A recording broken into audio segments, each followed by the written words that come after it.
EV9 national news కు స్వాగతం. ముందుగా హెడ్లైన్స్.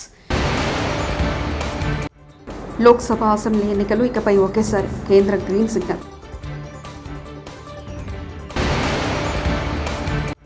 ప్రపంచ దేశాలకు దీటుగా తెలంగాణ, పెట్టుబడులకు స్వర్గధామంగా హైదరాబాద్. రేవంత్ రెడ్డి.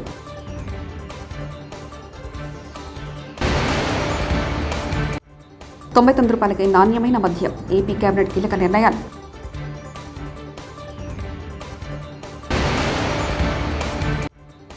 నిండా ముంచేసిన అరకురా సాయం అంటే ఎలా బాబు? వైఎస్ఆర్సీపీ నాయకులు.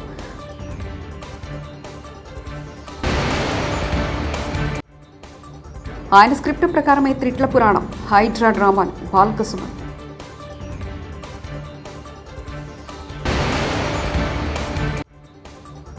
మెడికల్ కాలేజీపై కూటమి ప్రభుత్వానికి క్లారిటీ లేదు. విడుదల రజని.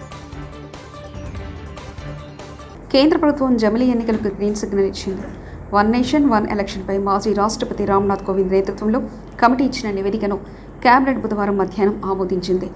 రానున్న శీతాకాల సమావేశంలో పార్లమెంటు ఉభయ సభల్లో బిల్లు ప్రవేశపెట్టనుంది. హర్యానా అసెంబ్లీ ఎన్నికల వేళ ప్రజలకు కాంగ్రెస్ పార్టీ హామీల వర్షం కురిపించింది. పేద మధ్యతరగతి యువతను ఆకట్టుకునే ప్రయత్నం చేసింది.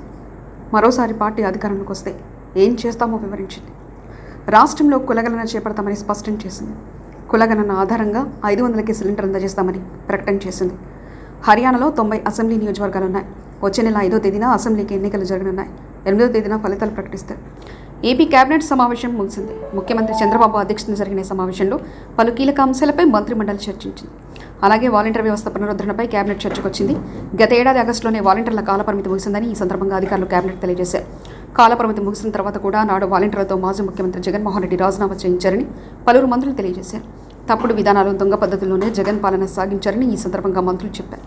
చిన్న మధ్య తరహా పరిశ్రమలకు ఊతమిచ్చేందుకు రాష్ట్ర ప్రభుత్వం నూతన MSME పాలసీ 2024ను బుధవారం ప్రారంభించింది. మాదాపూర్ శిల్పకళా వేదికలో కొత్త MSME పాలసీ 2024ను సీఎం రేవంత్ రెడ్డి విడుదల చేశారు. రేవంత్తో సహా డిప్యూటీ సీఎం బట్టి విక్రమార్క, ఐటీ శాఖ మంత్రి శ్రీధర్బాబు ఇందులో పాల్గొన్నారు. రాష్ట్రంలో వ్యాపారాలు, పెట్టుబడుల విస్తరణకు కొత్త పారిశ్రామిక విధానాన్ని ప్రకటించిన సీఎం అందుకు తగినట్లే పాలసీ రూపొందించారు. ప్రపంచ దేశాలకు దీటుగా పారిశ్రామిక ప్రగతిని సాధించేందుకు రాష్ట్రంలో పుష్కలంగా అవకాశాలున్నాయని ఆయన స్పష్టం చేశారు. దాని నిర్వహణకు అవసరమైన కార్పస్ ఫండ్ కూడా ఇండస్ట్రీస్ల నుంచే కలెక్ట్ చేయాలనుకుంటున్నాం. మా జేఎస్ రంజన్ గారు దీన్ని కోఆర్డినేట్ చేస్తున్నారు. నాకు తెలిసి రేపు ఈవినింగ్ ఆనంద్ మహేంద్రతో ఏర్పాటు చేసిన ఈ పారిశ్రామికవేత్తలతో ఒక చిన్న గెట్ టుగెదర్ మినిమం 300 నుంచి 500 కోట్ల రూపాయల పరిశ్రమలు ఈ యూనివర్సిటీని నిర్వహించడానికి ఇవ్వడానికి ముందుకు వచ్చి ఒక కార్పస్ ఫండ్ క్రియేట్ చేసి బడ్జెట్ కన్స్ట్రెయిన్స్ లేకుండా, ఆర్థిక ఇబ్బందులు లేకుండా యూనివర్సిటీని నిర్వహించడమే కాకుండా గ్రామీణ ప్రాంతాలలో ఉన్న చదువుకున్న నిరుద్యోగ యువకులకు శిక్షణ ఇవ్వడం ద్వారా ఉద్యోగ ఉపాధి అవకాశాలు కల్పించడానికి ఈ ప్రభుత్వం విధి విధానాలను ఖరారు చేసింది.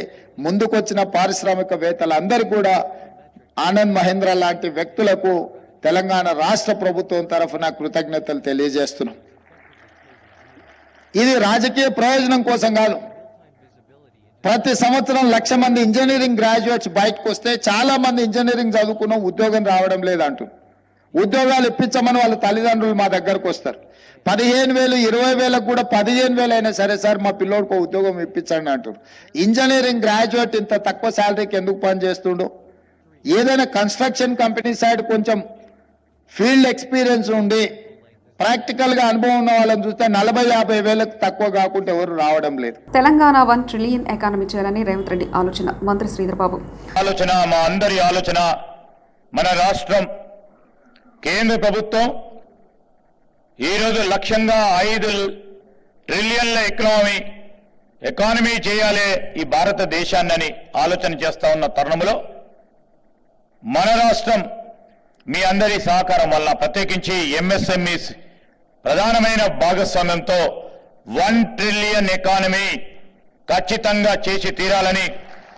తెలంగాణలో దరిద్రపు పాలన నడుస్తుందంటూ మాజీ ఎమ్మెల్యే బాల్కసుమన్ వ్యాఖ్యలు చేశారు. బుధవారం మీడియాతో మాట్లాడుతూ ఇచ్చిన హామీలు చర్చకు రావద్దని రేవంత్ రెడ్డి డైవర్షన్ పాలిటిక్స్ చేస్తున్నారని మండిపడ్డారు. సునీల్ కనుగోలు స్క్రిప్ట్ ప్రకారమే తిట్ల పురాణం, హైడ్రా డ్రామాలంటూ విచ్చుకుపడ్డారు. ఇందిరమ్మ రాజ్యంలో అవినీతి కుటుంబ పాలన దందాలు నడుస్తున్నాయన్నారు.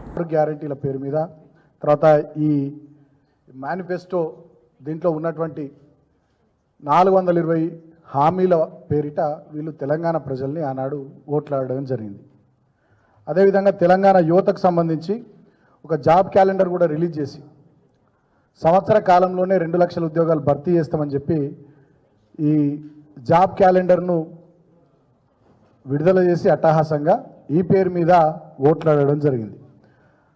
సో ఈ 6 గ్యారంటీల్లో వాళ్ళ ఆనాడు చెప్పింది ఏంది, ప్రతి మహిళకు ప్రతి నెల 2500 ఇస్తాం, 500 రూపాయలకే గ్యాస్ సిలిండర్ ఇస్తాం, ఆర్టీసీ బస్సుల్లో ఉచితంగా మహిళలకు ప్రయాణ సౌకర్యం కల్పిస్తామని చెప్పారు. మంగళగిరిలోని సీకే కన్వెన్షన్లో ఎన్డీఏ శాసనసభాపక్ష సమావేశం ప్రారంభమైంది. కూటమి ఎమ్మెల్యేలు మంత్రులతో సీఎం చంద్రబాబు భేటీ అయ్యారు. ఏపీలో కూటమి ప్రభుత్వం ఏర్పడి 100 రోజులు పూర్తయిన సందర్భంగా శాసనసభలతో సీఎం చర్చలు జరుపుతున్నారు. ఈ 100 రోజుల పరిపాలనపై రివ్యూ నిర్వహించి భవిష్యత్తు కార్యాచరణపై సూచనలు చేయనున్నారు. ఆ రోజుల్లో ఎంత భయంకరమైన పరిస్థితులంటే, నన్ను అరెస్ట్ చేసిన రోజున పవన్ కళ్యాణ్ గారు హైదరాబాద్ నుంచి ఇక్కడికి రావాలంటే ఫ్లైట్ క్యాన్సిల్ చేశారు. ఎంత పట్టుదల ఉంటుందంటే, ఫ్లైట్ మీరు క్యాన్సిల్ చేస్తే నేను పోలేనా అని చెప్పి నేరుగా బై రోడ్డు వచ్చాడు. రోడ్లో వస్తే నందిగామలో మొత్తం రోడ్డు అంతా బ్లాక్ చేసి పక్కన తిరిగినా రానియకుండా చేస్తే రోడ్డు మీదనే పడుకొని ధర్నా చేశాడు.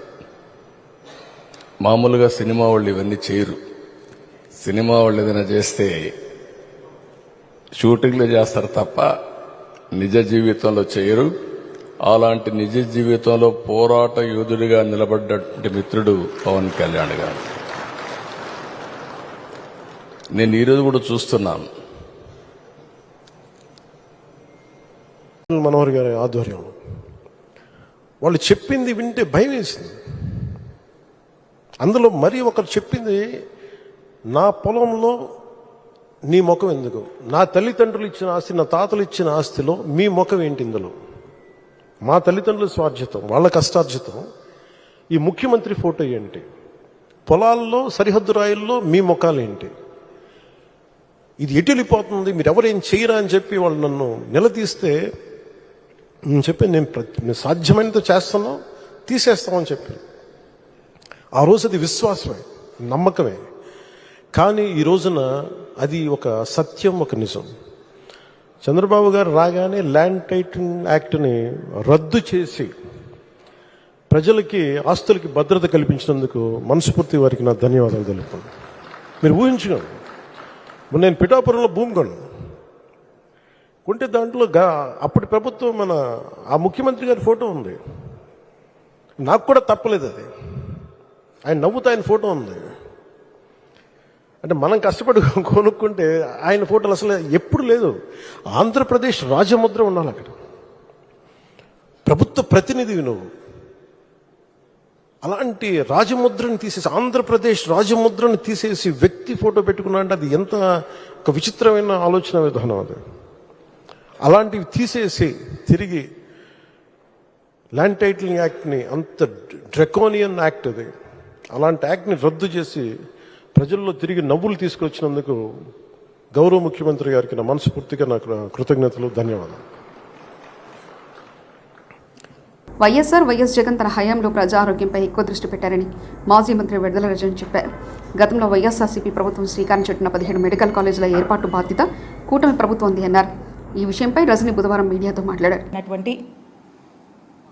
జగన్మోహన్ రెడ్డి గారు ఒక గొప్ప ఆలోచనతో,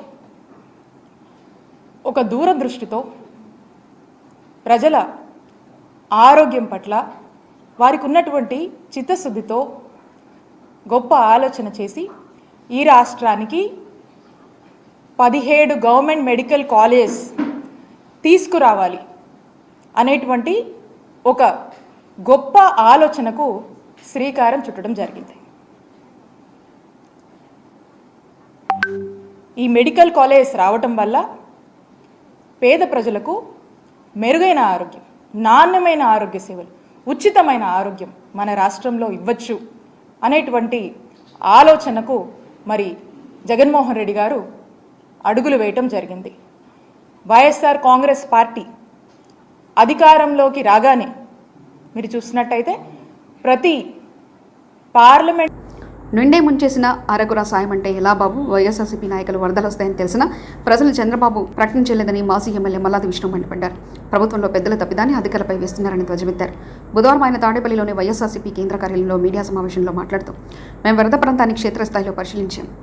7,000 కోట్ల వరకు నష్టం వచ్చిందని భావిస్తున్నాం. ప్రభుత్వం రూపాయలు 700 కోట్లు మాత్రమే ఇస్తామంటుందని దుయ్యబట్టారు. అడుగుతూ ఈరోజు ఎవరైతే బారిన కుటుంబాలు ఉన్నాయో, వరద బాధితులు ఉన్నారో వాళ్ళందరి గారు 50,000 రూపాయలు ఇవ్వాలని చెప్పని తక్షణం వాళ్ళందరి గారు సహాయ కార్యక్రమాలు ఒకసారి గ్రౌండ్ లెవెల్లో ఏ కార్యక్రమం గారు జరగట్లేదు కాబట్టి వాళ్ళందరి గారు కార్యక్రమాలు అన్ని గారు వాళ్ళకి కావాల్సిన కార్యక్రమాలు అన్ని గారు చేసే విధంగా ప్రభుత్వం చర్యలు తీసుకోవాలని సందర్భంగా చెప్తూ బొడమేరు కృష్ణ ముంచెత్తినాయి.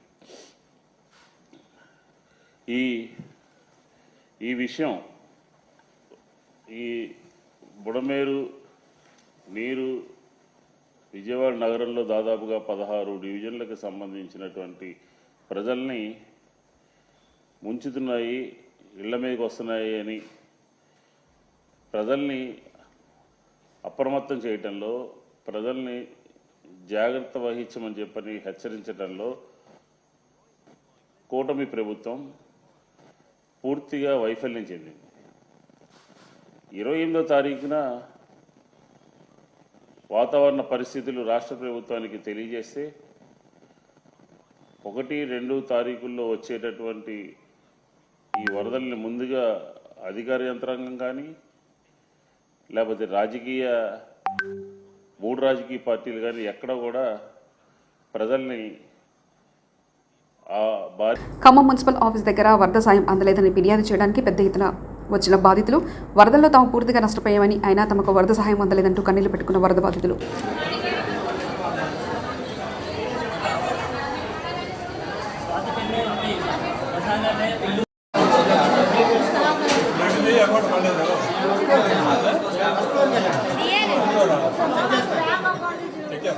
ధూమపానం మంచిది కాదని టీవీలో చెప్పినట్లు రేవంత్ రెడ్డి మాట్లాడే ముందు ఆయన స్పీచ్లు చిన్నపిల్లలు దూరంగా ఉండాలని ఐఎన్పిఏ వాళ్ళు చెప్పిన తర్వాత ఆయనతో మాట్లాడిస్తే బాగుంటుందంటూ బీఆర్ఎస్ నేత రాకేష్ రెడ్డి వ్యాఖ్యానించారు. మామూలుగా టీవీలో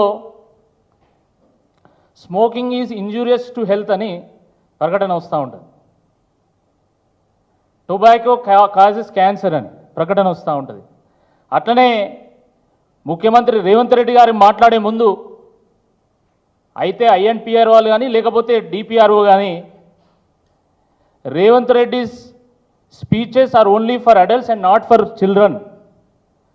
Revanth Reddy's language is injurious and dangerous to Telangana society అని చెప్పి ఆయనతో రేవంత్ రెడ్డి గారితో మాట్లాడిపిస్తే బాగుంటుంది. ట్యాంక్ బండపై బుధవారం మధ్యాహ్నం కూడా నిమజ్జనాలు కొనసాగుతున్న నేపథ్యంలో పరిసర ప్రాంతాల్లో ట్రాఫిక్ ఆంక్షలు కొనసాగుతున్నాయి. నిమజ్జనానికి వచ్చే వినాయకులలో ఎక్కడికక్కడ రద్దీ నెలకొంది.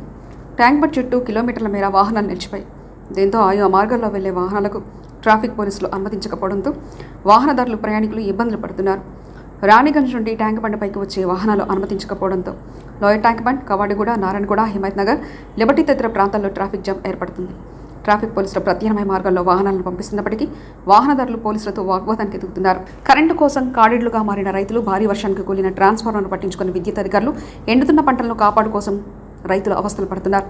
మహబూబాబాద్లో గత 15 రోజుల క్రితం కురిసిన వర్షాలకు మరిపేడ మండలం రాంపూర్ గ్రామంలో కాలిపోయిన ట్రాన్స్ఫార్మర్లు, కాలిపై 15 రోజులు అవుతున్నా పట్టించుకున్న విద్యుత్ అధికారులు, ఎన్నిసార్లు అధికారులకు మొరపెట్టుకున్నా పట్టించుకోవడం లేదంటూ స్వయంగా ట్రాన్స్ఫార్మర్ని ఎడ్ల బండిపై తరలించిన రైతులు.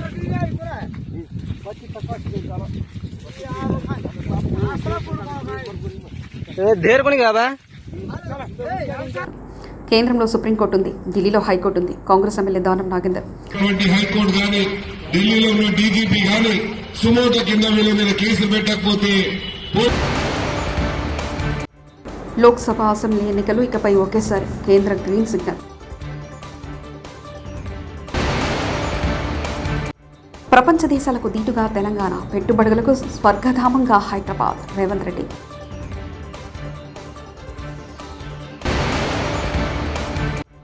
₹99 నాణ్యమైన మద్యం. ఏపీ కేబినెట్ కీలక నిర్ణయాలు.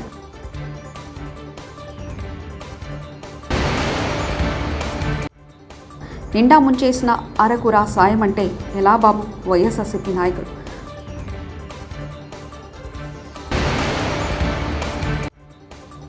ఆయన స్క్రిప్ట్ ప్రకారమే త్రిట్ల పురాణం, హైడ్రా డ్రామాలు. బాల్క సుమన్.